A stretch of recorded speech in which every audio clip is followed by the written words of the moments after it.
Bonjour les amis, dans cette chaîne nous examinons la façon d'accéder aux promesses de Dieu et les facteurs qui peuvent entraver nos prières et limiter la puissance de Dieu dans nos vies. Dans cette vidéo, je partagerai le facteur qui m'a empêché d'administrer la guérison à mon chien. Si vous avez un animal de compagnie, vous savez que nos loulous poilus sont des membres de la famille et leur mort nous cause un grand chagrin. Nous savons que Dieu nous a promis une longue vie, mais qu'en est-il des animaux de compagnie? Quelles promesses la parole de Dieu contient-elle pour eux? Et si la Bible dit que Dieu nous a donné l'autorité sur toute la puissance de l'ennemi, pourquoi n'ai-je pas réussi à administrer la guérison à mon chien qui est mort prématurément? Nous allons aborder ce sujet dans cette vidéo. Il y a quelques années, nous avions un chien adorable nommé Hugo. À l'âge de 8 ans, il a été diagnostiqué avec un cancer très agressif de la moelle osseuse. La tumeur a compressé ses nerfs et il perdait le contrôle du bas de son corps à partir de la taille. Il pouvait à peine bouger ses jambes et sa queue. Le vétérinaire ne lui a donné que quelques semaines à vivre. Mais en sortant de ce rendez-vous avec le vétérinaire, j'étais joyeuse. Je savais que j'avais l'autorité sur ce cancer qui vient du diable. La Bible nous assure que nous, les enfants de Dieu, avons l'autorité sur toute la puissance du diable. Je considérais que ma foi était à la hauteur car j'avais déjà chassé la maladie de mon propre corps, y compris une condition que la communauté médicale considère incurable. J'ai donc chanté des chants de louange au Seigneur. Je savais que Hugo était guéri. En arrivant à la maison, j'ai prié pour Hugo et dès le lendemain, il allait déjà visiblement mieux.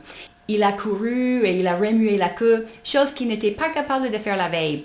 Sa guérison avait déjà commencé à se manifester. Tout allait bien pendant environ un mois, puis son état a recommencé à se détériorer.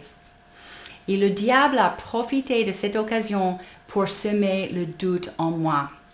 Il m'a susurré: Jésus s'est sacrifié pour toi, non pour ton chien. Le diable voulait me persuader que je n'avais pas le droit de demander la guérison pour mon chien. Certes, Jésus s'est sacrifié pour les êtres humains. Mais la Bible dit que la maladie, y compris la maladie de mon chien, vient de la malédiction. Et nous sommes libérés de la malédiction. La Bible dit non seulement que nous sommes sous la bénédiction grâce au Christ, mais que tout notre territoire l'est aussi. En Deutéronome 28, Dieu promet la bénédiction sur notre gros et petit bétail et tout ce qui se trouve dans notre territoire. Dans Exode 23, Dieu dit qu'il éloignera de nous la maladie. Dans Psaume 91, Dieu dit qu'aucun fléau ne s'approchera de notre tente.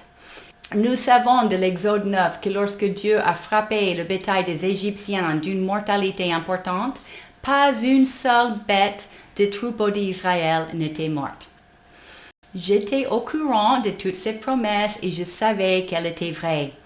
Pourtant, mon chien est décédé. Pourquoi? Lorsque une de nos prières n'est pas exaucée, nous avons deux choix. Nous pouvons soit conformer notre doctrine et nos croyances à notre propre expérience, soit choisir de croire à la parole de Dieu. Les personnes qui conforment leur doctrine à leur expérience disent: parfois Dieu guérit et parfois non. Seul Dieu sait pourquoi il fait ce qu'il fait. Il est bon, donc il a sûrement fait cela pour ton bien. En effet, ils disent que c'est Dieu qui a choisi cela et qu'il n'y a rien que nous aurions pu faire. Moi, je pars du principe que la parole de Dieu est vraie et infaillible et que Dieu est 100% fidèle à sa parole. Si parfois Dieu se conforme à sa parole et parfois non, comment peut-on être dans la foi et saisir ses promesses? La foi est la ferme assurance de ce que Dieu dit. Et si nous ne savons pas si Dieu sera fidèle à sa parole, à quoi pouvons-nous accrocher notre foi? J'ai entendu des gens dire: oui, Dieu est fidèle, mais pas de la manière que nous attendons. Écoutez, la Bible n'est pas ambiguë au sujet de la guérison. Par les blessures du Christ, nous avons été guéris et nous sommes sous la bénédiction. La maladie vient de la malédiction, dont nous sommes libérés. Pour plus de détails sur ce fait, je mettrai le lien vers d'autres vidéos ci-dessous. Comme je le dis souvent sur cette chaîne, s'il y a une divergence entre la vérité de la parole de Dieu et notre réalité, c'est parce que quelque part il y a un problème. Et ce problème n'est pas au ciel où la volonté de Dieu est déjà faite et la puissance de Dieu coule librement. Le problème réside sur terre. Pour en revenir à mon histoire, Hugo était mon chien. Il était sur mon territoire et sous mon autorité. Le problème résidait donc de mon côté car je suis responsable d'imposer la volonté de Dieu sur mon territoire. Pour plus de détails sur ce concept de l'autorité de sphère, je mettrai le lien vers d'autres vidéos ci-dessous. Quand Hugo est mort, j'ai fait ce que je fais toujours lorsqu'une prière n'est pas exaucée. J'ai consulté le Seigneur et je lui ai demandé pourquoi. Les apôtres faisaient ça avec Jésus, n'est-ce pas? Lorsqu'ils ne pouvaient pas chasser le démon d'un enfant, ils ont demandé à Jésus de leur expliquer pourquoi.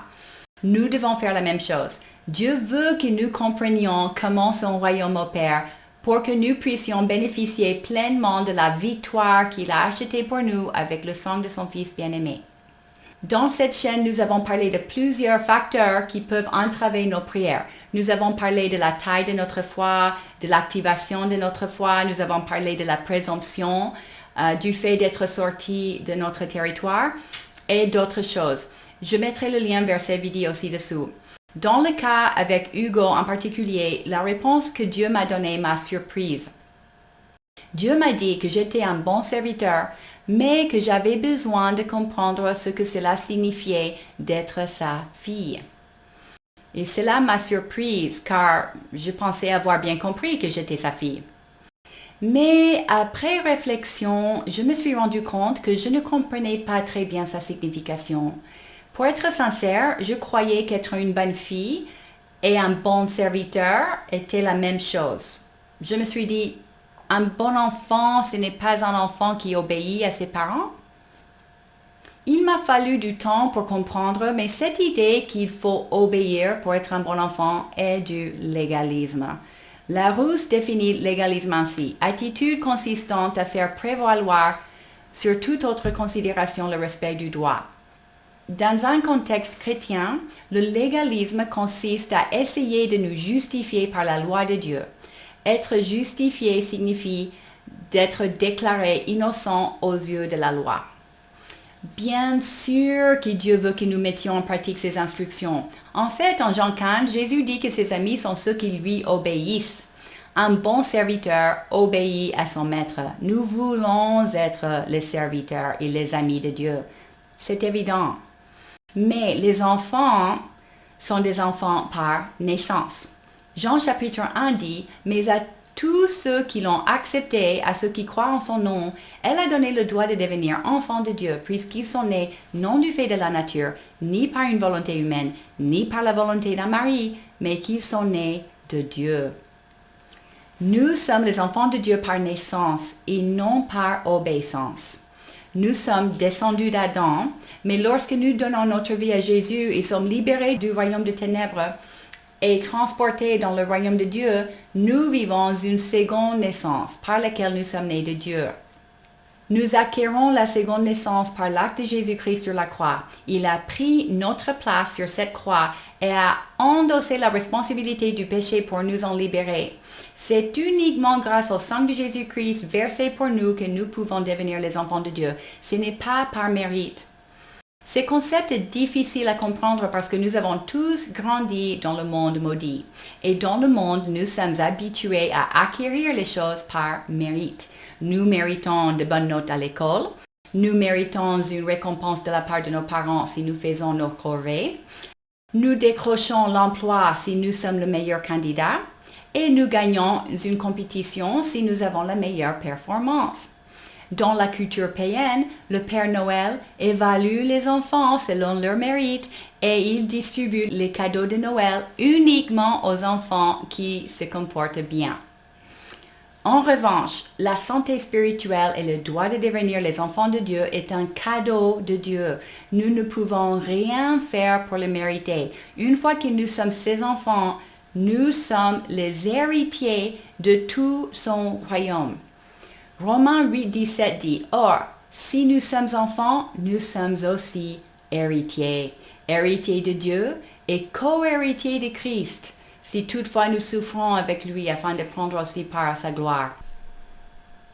Dans mon cas, lorsque le diable m'a dit que Dieu est mort pour moi et non pour mon chien, il voulait que j'adhère au mensonge selon lequel je n'avais pas le droit de demander la guérison pour mon chien.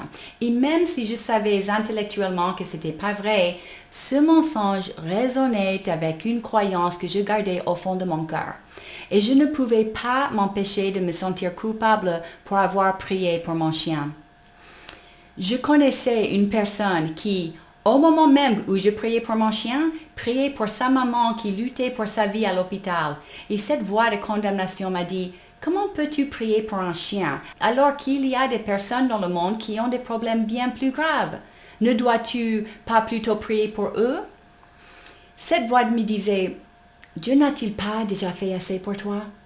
Veux-tu toujours lui demander pour ton chien? » Je commençais à me sentir égoïste. Je me suis dit, Dieu m'a guéri de toutes mes maladies, il m'a béni dans mes finances, il a fait tant de miracles dans ma vie. Peut-être que je ne dois pas abuser de mes privilèges.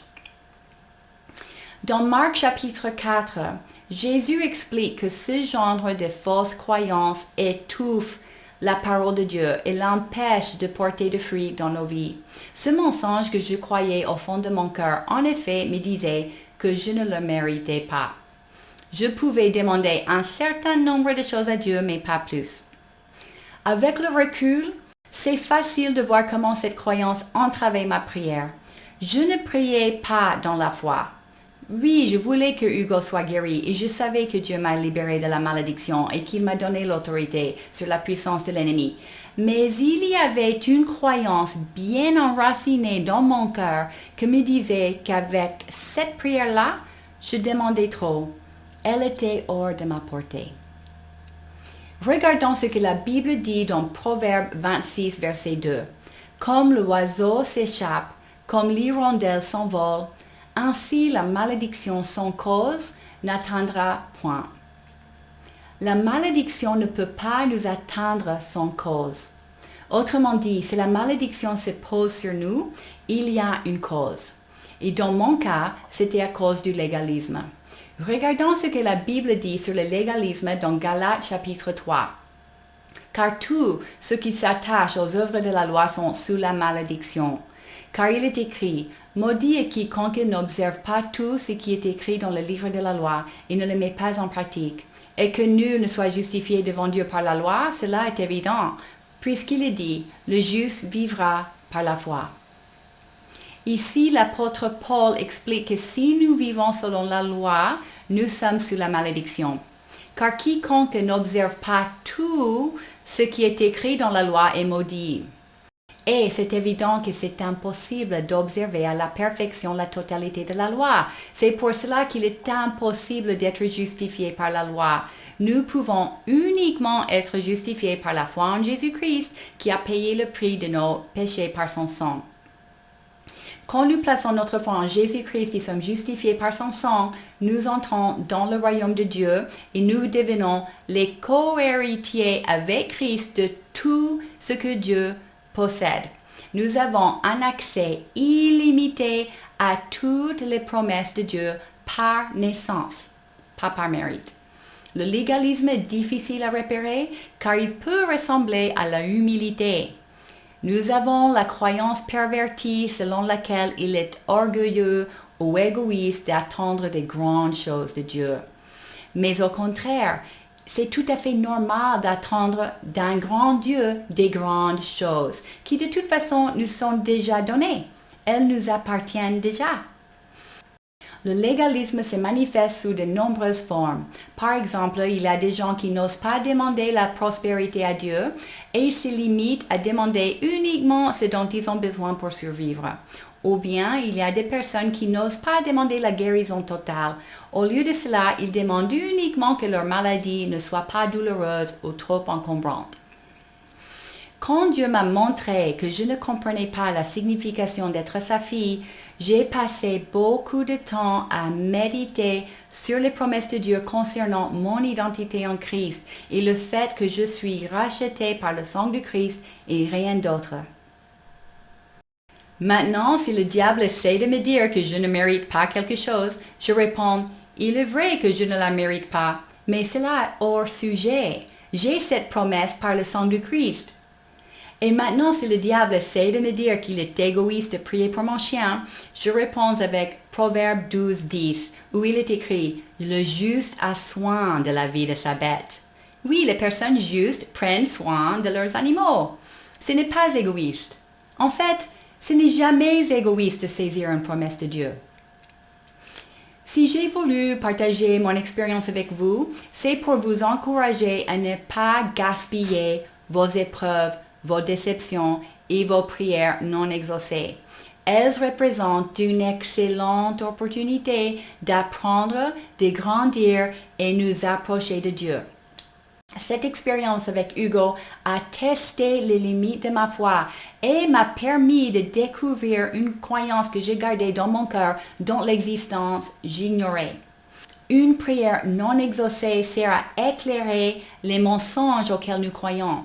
Dieu a converti mon échec en victoire, car il l'a utilisé pour me renforcer dans mon identité en Christ et dans la foi. Par la suite, Dieu nous a donné un nouveau chien adorable qui nous apporte beaucoup de bonheur. Hugo nous manque, mais en même temps, je suis reconnaissante à Dieu de m'avoir aidé à arracher cette mauvaise croyance de mon cœur pour que je puisse m'approcher encore plus de lui et aller encore plus loin avec lui. Ne gaspillez donc pas vos épreuves et vos prières non exaucées. Peu de choses sont capables de vous fortifier au même degré. Demandez à Dieu de vous montrer la cause du problème et profitez de l'opportunité pour vous approcher de lui. Dieu va convertir votre difficulté en victoire et il vous donnera beaucoup plus de ce que vous avez perdu. J'ai regroupé 30 versets bibliques concernant notre identité et autorité en Christ que vous pouvez télécharger gratuitement. Je vous mets le lien ici-dessous. Ma prière pour vous et pour moi-même est que nous continuions à approfondir notre compréhension de notre identité en Christ pour pouvoir accéder à encore plus des promesses de Dieu. Si vous aimez ces genres de discussions, abonnez-vous à ma chaîne et partagez cette vidéo pour aider à répandre la parole de Dieu. Soyez bénis et à bientôt.